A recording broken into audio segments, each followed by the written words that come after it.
Olá a todos e todas. Essa é a apresentação do meu portfólio referente ao bacharelado em História. Ele se intitula Observatório da História. É um modelo de portfólio que tem como referência a divulgação de notícia de jornal. Espero corresponder ao que se pede. Esse portfólio refere-se à fase 2 do módulo A do ano 2020, dos cursos da área de Linguagem e Sociedades, meu nome é Zezito Rodrigues da Silva, RU 51977, do Polo de Caxias, Bahia. O tema da meu portfólio se refere às grandes obras e os impactos socioambientais do Brasil, a partir das leituras prévias, das reflexões que fizemos. Vou tentar desenvolver aqui no formato de vídeo, para que possa ser apreciado e por o maior número de pessoas possível. Isso será publicado por todo mundo. O histórico das grandes construções no Brasil está marcado por um conjunto de tragédias sociais, tragédias ambientais, em decorrência dos modelos, dos padrões de construção que se fizeram nos últimos anos. Elas estão sempre associadas à sanha, à vontade, à busca de crescimento e à necessidade do desenvolvimento econômico e da integração regional no nosso país, um país com dimensões continentais. Com isso, essas construções elas protagonizaram inúmeros desastres e tragédias ambientais, equivalentes à própria dimensão megalômana das suas efetivações. E aqui nós trazemos hoje 2 estudos de caso para reflexão, todos eles marcados por algum grau maior ou menor de impacto, em 2 períodos distintos. E esses casos são a construção da Transamazônica, uma rodovia que recorta o território brasileiro no sentido oeste-leste, e a usina de Belo Monte. Primeira construção da década de 70, associada aos governos militares do Brasil, e o segundo do ano do ano 2011, 2012, uma construção também muito importante dos governos recentes. A Transamazônica ela é uma rodovia com 5.660 quilômetros, então você percebe que o projeto é muito ambicioso. A ideia seria conectar o Brasil, particularmente o Nordeste, com a Amazônia, tentando com isso resolver e superar 2 problemas históricos, 2 problemas estruturais da sociedade brasileira. Que é o caso das secas do Nordeste brasileiro, das tragédias também socioambientais, mas de ordem natural, e a consequência das secas, que é o deslocamento populacional, as mortes, enfim, as tragédias associadas a ela, que é um fenômeno histórico naquela região. O segundo é o da Amazônia, que era visto então como um grande vazio, território que ocupa 2/3 do território nacional, com um grande vazio populacional, e dentro do projeto político da época, que os governos militares, entendia-se que a Amazônia precisaria ser integrada. O lema era integrar para não entregar, ou seja, a parte do pressuposto de que a terra só teria sentido no Brasil se estivesse associada aos projetos de desenvolvimento econômico, sob pena da ameaça de internacionalização da Amazônia. Então fez-se esse projeto tentando resolver esse problema. De um lado, deslocar a população carente do Nordeste, carente de terras, de água, de condições de produção, para uma região de floresta, portanto com um vazio enorme populacional, a perspectiva de ocupá-la e integrá-la efetivamente ao território brasileiro. Desses 5.660 quilômetros, apenas 4.260 foram efetivamente instalados, então o projeto não se concluiu efetivamente. Ela foi idealizada e construída nos governos militares, visava cumprir esse ideal de integração, como já abordamos, para proporcionar emprego, produção, sobretudo as populações mais pobres do Nordeste. A seguir, nós temos o caso da usina hidrelétrica de Belo Monte, também construída para se resolver um problema energético no país, um problema real, crescimento industrial, crescimento populacional do Brasil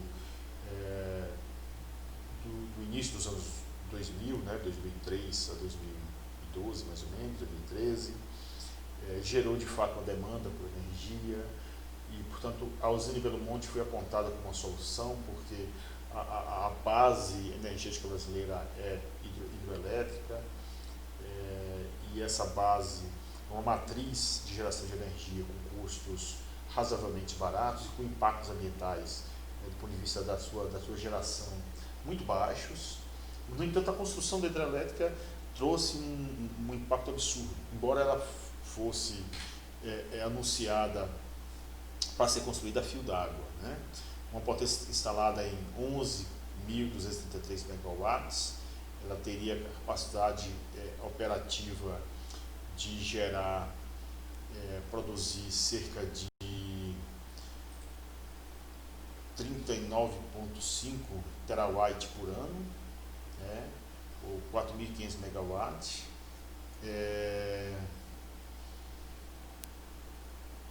o que representava 10% do consumo nacional de energia, tá, por volta do ano de 2009.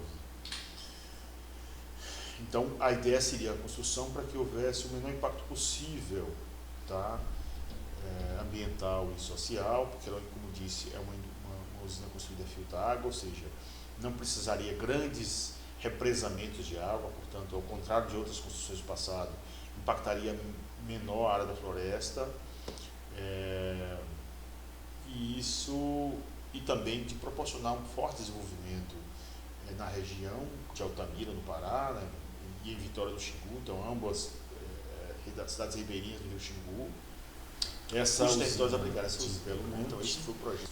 Embora tenha sido construída levando-se em conta todo o histórico ambiental e social das grandes construções do Brasil e os cuidados que se queria ter com a sua construção exatamente para evitar esses problemas, o resultado é que realmente houve impactos passivos aí significativos que não podem ser desconsiderados, que já foram aqui pontuados.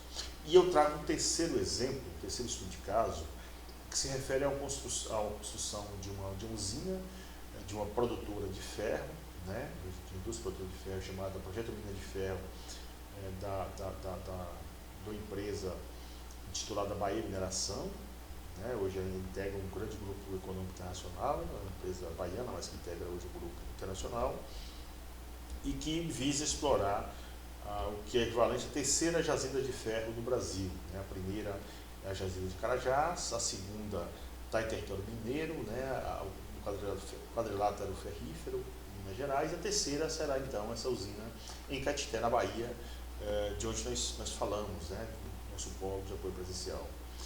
Essa usina Bamin, ela tem previsão de funcionamento ainda em 2020, muito provavelmente, quer dizer, a pandemia protelou um pouquinho o início, mas a sua produção está associada a uma outra construção, a outra obra, que é a construção da FIOL, da Ferrovia Oeste-Leste, no território baiano. Essa ferrovia se inicia em Ilhéus, está associada a uma outra construção, que é o Porto Sul, é um porto de escoamento de minério de ferro, de soja, de outros produtos que advêm do oeste brasileiro. E seu trecho inicial, são 3 trechos, o trecho inicial dessa obra está em fase de conclusão, inicia-se na cidade de Ilhéus, onde terá o porto, será conectado ao porto, a cidade de Caetité, onde tem a mina de ferro. Um segundo trecho, ela irá de Caetité à cidade de Barreiras, que é um grande polo produtor de soja, enfim, de grãos, aí do oeste baiano, e num terceiro trecho ela iria de Barreiras até uma cidade de Tocantins. Então esses são os trechos. A FIOL pretende integrar a região leste, o litoral, até o oeste brasileiro, a região central brasileira, e com isso, por essa via de escoamento, então se passará o ferro produzido pelo projeto Mina de Ferro. É uma área que está localizada na Serra Geral da Bahia, uma área de transição entre a Caatinga e o Cerrado, uma região que é produtora das águas, né, são várias nascentes nessas serras, e que já está alocada para essa empresa, já tem a licença ambiental do governo do estado, enfim, está tudo regularizado em fase de início de construção. No entanto, a Bamin, que já está licenciada para a produção dessa obra, né, que também agora assumirá provavelmente o controle do Porto Sul, do controle da ferrovia Oeste-Leste, ela também precisa construir uma barragem de rejeitos, né, de minério.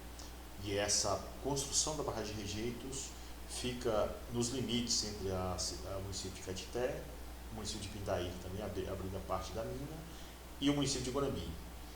É uma região de serra, né, como foi dito, da escarpa da serra, da transição da serra para a região do Baixio, e traz grandes preocupações sobre os possíveis impactos socioambientais para a região, dados exemplos recentes de acidentes com grandes barragens de rejeitos, né, que todos já conhecem, foram também notificados, né, Brumadinho, tá certo? A região de Mariana, e todos os acidentes provocados por barragens de rejeitos.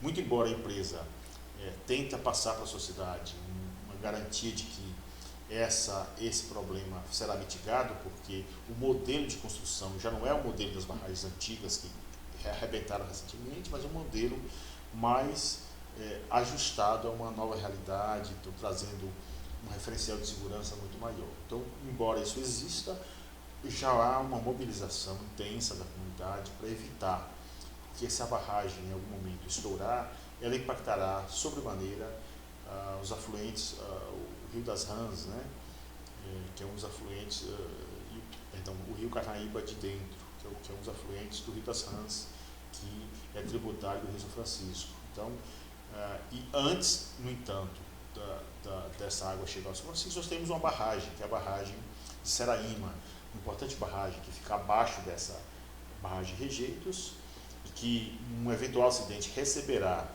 toda a sua água retida, né, os rejeitos retidos nessa barragem de rejeitos, e que essa barragem de Seraíma ela tem um papel socioprodutivo na região. Ela abastece uma comunidade, a comunidade de Seraíma, que é uma comunidade importante produtora de alimentos para a região, uma região irrigada, recebeu vários projetos de irrigação. Portanto, o que se teme é que rompida a barragem de rejeito, ela impactará de forma absurda sobre também a segunda barragem, que é de Seraíma. Essa não suportará a carga, também se arrebentará, e toda essa água junto aos rejeitos se deslocará para as regiões do Baixio, onde se situa a cidade de Guanambi, aqui na região. Então, portanto, a população de Guanambi e de Pindaí e das comunidades associadas a ela se mobilizaram em atos contra a implantação da barragem. Tá? Já há o registro de impacto ambiental na construção do Porto Sul em Ilhéus, que é destinado ao escoamento do minério, que teria impactado um estuário marinho, uma floresta de mangue, que são criadores de peixes e crustáceos. E há outros impactos, né, que se pensa que essa barragem atingirá também as comunidades tradicionais no entorno desse empreendimento. A população diz que os dados do projeto dizem que a barragem de rejeitos ocupará alagará uma área de 439 hectares, né? Mas depois, ao revisar o projeto, ela foi ampliada para 719 hectares. Então, uma área assim, muito intensa. Essa área é composta de várias nascentes dos rios que subsidiam, que alimentam, que fornecem águas e proporcionam produção para as comunidades do entorno. Portanto, muitas vidas estariam ameaçadas, né? Vários riachos, nascentes, cachoeiras de água doce vão ser impactados com a construção dessa barragem de rejeito. Então, identificaram 27 nascentes e poços artesianos usados pelos habitantes das comunidades locais. Portanto, esse projeto, que está em fase de implementação, em tempo muito breve, traz inúmeras preocupações, assombra a população, embora todos, contraditoriamente, também esperam que esse projeto traga alguns recursos para a região, que gere o chamado desenvolvimento, né?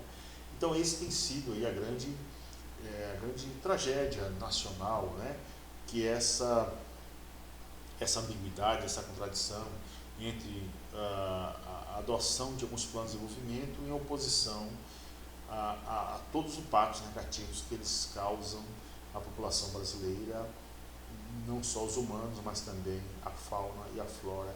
Portanto, esse caso que nós trazemos aqui é um exemplo disso.